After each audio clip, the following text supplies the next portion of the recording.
पूरी दुनिया ईरान और यूएस के युद्ध के टेंशन की बात कर रही है, लेकिन असली सवाल ये नहीं है कि मिसाइल कहाँ पे गिरी। असली सवाल ये है कि अगर ईरान में सरकार बदल गई तो भारत की वो कौन कौन सी कंपनीज है जिनके शेयर हमें चुपचाप भागते हुए नजर आ सकते हैं, और उन शेयर के ऊपर आपको ध्यान में रखना चाहिए। चाहे तो आप उन शेयर की लिस्ट को आप अपनी वॉच लिस्ट में भी ऐड कर सकते हैं। यहाँ पे मैं उन सारे शेयर के बारे में आपको जानकारी बताने वाला हूँ, साथ ही उनका रीजन बताने वाला हूँ कि उनकी क्या कारण है जिसके कारण वो शेयर आपको भागते हुए नजर आ सकते हैं, और उनको आपको अपनी वॉच लिस्ट में ऐड करके रखना चाहिए। सबसे पहले मैं आपको एज अ डिस्क्लेमर बता दूं कि यहाँ पे मैं जो भी शेयर के नाम देने वाला हूँ टोटली एजुकेशन बेसिस पे रहेंगे, किसी भी तरह का यहाँ पे बाय और सेल का रिकमेंडेशन नहीं है। स्टॉक बाय और सेल करने से पहले आप अपना टेक्निकल फंडामेंटल एनालिसिस जरूर कर लीजिएगा।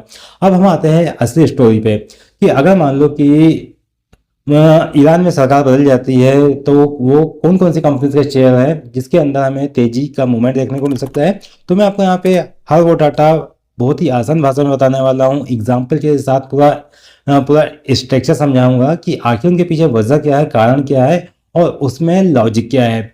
तो देखो, ईरान अभी सेक्शन में चल रहा है। सेक्शन मतलब कि अभी ईरान में कुछ एक कंट्रीज के साथ में रोक लगा के रखी है। अब मतलब क्या है कि दुनिया के कई देश खुल के व्यापार नहीं करते। अब मान लो कल वहां पे एक नई सरकार आ जाती है जो बिजनेस फ्रेंडली होती है और इंडिया के साथ वो रिलेशन को मजबूत करना चाहती है, तो ऐसे में क्या होगा आप इसको पहले एग्जांपल से समझिए। ऑयल वाला खेल क्या हो सकता है, मान लो आपका कोई पड़ोसी देश है जो आपको तेल तो देना चाहता है लेकिन मोहल्ले वाले उस पे रोक लगा रहे हैं, और अगर वो रोक हट जाए तो फायदा होगा या नहीं ये बताइए। डेफिनेटली आपका जवाब होगा हाँ फायदा होगा। अब भारत जो है वो ऑयल को इंपोर्ट करता है, और अगर ईरान स्टेबल होता है और सप्लाई यहाँ से स्मूथ होते हुए दिखाई देती है तो ऑयल के प्राइस जो है ये स्टेबल हो सकते हैं। इससे क्या होगा, इससे कुछ फायदे हैं। पहले तो मार्केट से पैनिक कम हो जाएगा। दूसरा फायदा होगा इन्फ्लेशन, जहां प्रेशर कम हो जाएगा, जो इन्फ्लेशन पे प्रेशर चल रहा है वो कम होता हुआ नजर आएगा। और तीसरा इंपॉर्टेंट पॉइंट है कि निफ्टी को राहत मिलेंगी और निफ्टी नया हाई या तेजी के डायरेक्शन में जाता हुआ नजर आने वाला है। अब एग्जांपल नंबर 2 क्या हो सकता है कि यहाँ अभी एक प्रोजेक्ट चल रहा है जो चंबा पोर्ट का प्रोजेक्ट है, यहाँ एक इंटरेस्टिंग हिस्सा बना हुआ है। अब इंडिया ने ईरान के चंबा पोर्ट प्रोजेक्ट में इन्वेस्टमेंट किया है, और अगर वहां पे पॉलिटिकल स्टेबल होती है तो ये प्रोजेक्ट जो है वो काफी तेज हो सकता है।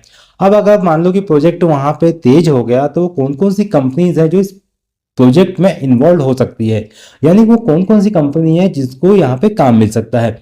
तो यहाँ पे मैं आपको कंपनी के नाम बताता हूँ। तो पहला है लार्सन एंड टर्बो, यानी कि LNT लार्सन टर्बो। दूसरा है इरकॉन इंटरनेशनल जिस पे काम करने वाले हैं, और इसके बाद है राइट्स है जो कि रेलवे का ही स्टॉक है, और KEC इंटरनेशनल और अदानी पोर्ट। ये कंपनियां इस प्रोजेक्ट का यानी कि चंबा पोर्ट का हिस्सा बनेगी, यानी कि उसके अंदर इन्वॉल्व हो सकती है।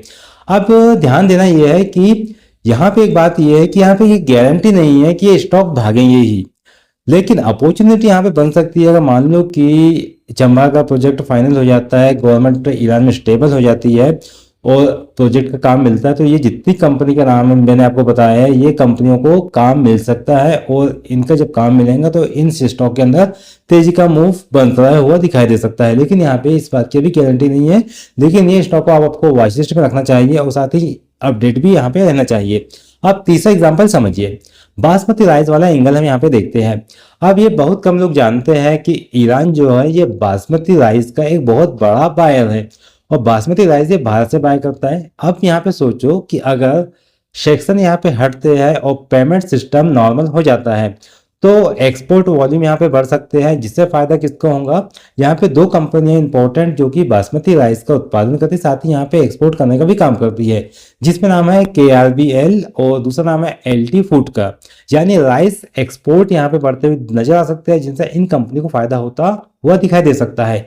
लेकिन यहाँ पे फंसना मत। एक बात आपको ये भी मैं बता दूं, क्योंकि काफी लोग वीडियो को आधा देख लेते हैं और वहां पे निर्णय ले लेते हैं, लेकिन मैं आपको सारी की सारी क्लियरिटी इस वीडियो में बताने वाला हूं कि अगर मान लो कि मार्केट अगर पर नहीं चलता है, मार्केट कंफर्म पे चलता है। अभी तो ये अगर वाली मैंने स्थिति बताई है, लेकिन कंफर्मेशन तभी होगा जब ईरान की गवर्नमेंट स्टेबल होगी, और वो गवर्नमेंट देखने में ये आना चाहिए कि वो बिजनेस फ्रेंडली है या नहीं है। अगर बिजनेस फ्रेंडली होती है, भारत के साथ रिश्ते मजबूत करती है, व्यापार को आगे बढ़ाने का वो सोचती है, तब हमें इस जो मैं स्टॉक्स बताए इनके अंदर कुछ हमें साइड का मोमेंटम भी देखने को मिल सकता है।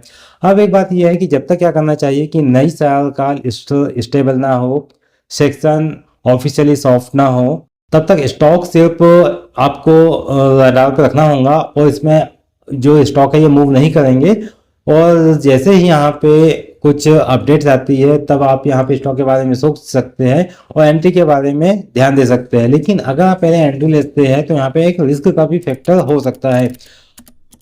अब यहाँ पे आगे बढ़ते हैं हम निफ्टी की ओर, कि निफ्टी का डेटा भी हमें देखना इंपॉर्टेंट है। अगर मान लो कि टेंशन यहाँ पे बढ़ जाती है और ऑयल ऊपर जाता है और मार्केट यहाँ पे दबाव में आता है और अगर यहाँ पे स्टेबिलिटी आती है, रिलीफ रैली आती है, तो निफ्टी में न्यूज़ के आधार पे यहाँ पे जंप मत करना। यानी कि निफ्टी में कुछ लोग ऐसे भी होते हैं वो जंप कर जाते हैं। स्ट्रक्चर को पहले आपको देखना चाहिए, वॉल्यूम को देखना चाहिए, ब्रेकआउट अगर कंफर्म हो तो ही आपको यहाँ पे एंटर करना चाहिए। क्योंकि जिस प्रकार से अभी मार्केट में स्थिति चल रही है उसी प्रकार से आपको मार्केट को भी ऑब्जर्व करना चाहिए, ध्यान देना चाहिए। क्योंकि अभी देखते हैं कि ग्लोबल टेंशन काफ़ी बढ़ी हुई है, क्रूड ऑयल के प्राइस ऊपर जाते हुए नजर आ रहे हैं, जहाँ पे क्रूड ऑयल अभी 7,000 के लेवल को भी पार करता हुआ नजर आ रहा है। ऐसे में मतलब कि अब मंडे अब जो मार्केट ओपन होगा यानी कि वेडनेसडे के दिन, इस समय भी हमें मार्केट के अंदर थोड़ा प्रेशर देखने को मिल सकता है और मार्केट ये हो सकता है कि गैप डाउन भी ओपनिंग दिखा सकता है। अब एक सिंपल भाषा में मैं आपको बता दूं कि न्यूज़ सुनकर शेयर आप मत खरीदो, न्यूज़ की थीम पहचानो कि न्यूज़ की थीम एक्चुअल क्या कहना चाहती है, फिर चार्ट को देखो, चार्ट को प्रेडिक्ट करो, उसके बाद ही आप एंट्री के बारे में प्लान करो। यही प्रोफेशनल तरीका है और यही प्रोफेशनल तरीका मैं काफ़ी लोगों को बताता हूँ और समझाता हूँ। अब मैं आपको बता दूं यहाँ पे फाइनल समरी क्या होती है कि अगर ईरान में जनता के फेवर में, जो ईरान की जनता है उनके फेवर में अगर ईरान की सरकार आ जाती है और मीडियम टर्म में फ़ायदा मिल सकता है, ये यहाँ पे इंफ्रा कंपनीज को फ़ायदा देखने को मिल सकता है, पोर्ट कंपनी को फ़ायदा हो सकता है, साथ ही राइस एक्सपोर्ट करने वाली जो कंपनियां हैं उनको फ़ायदा देखने को मिल सकता है। लेकिन बिना कंफर्मेशन के कूदना कैपिटल के लिए काफ़ी खतरनाक होता है। इसे जब तक कि कंफर्मेशन ना मिले तब तक कि आपको यहाँ पे इंतजार करना चाहिए। इंतजार कहते हैं ना कि सब्र का फल मीठा होता है, और जब तक कि आपको ब्रेकआउट ना मिले तब तक के तो एंट्री लेना भी रिस्की होता है। आई होप आपको ये जानकारी पसंद आई होगी। दोस्तों, मार्केट जो है वो इमोशंस पे पैसा नहीं देता, मार्केट आपको हमेशा जो पैसा देगा वो डिसिप्लिन पे देगा। तो आपको डिसिप्लिन को फॉलो करना है, डिसिप्लिन के साथ ही आपको चलना है। अगर आपने डिसिप्लिन को फॉलो नहीं किया तो मार्केट आपको मार्केट से आउट भी कर सकता है। तो यह डिसीजन आपको लेना है कि आपको मार्केट में किस डायरेक्शन में चलना है, होप के साथ चलना है या परफेक्ट एनालिसिस और डिसिप्लिन के साथ में चलना है। आप कमेंट करके आप मुझे बताइए कि आप कौन सी स्ट्रेटेजी को फॉलो करते हैं, डिसिप्लिन को या होप को। ऐसी इन्फॉर्मेटिव जानकारी आपको आगे भी मिलती रहेंगी। बने रहिए स्टॉक 20 के साथ। नमस्कार।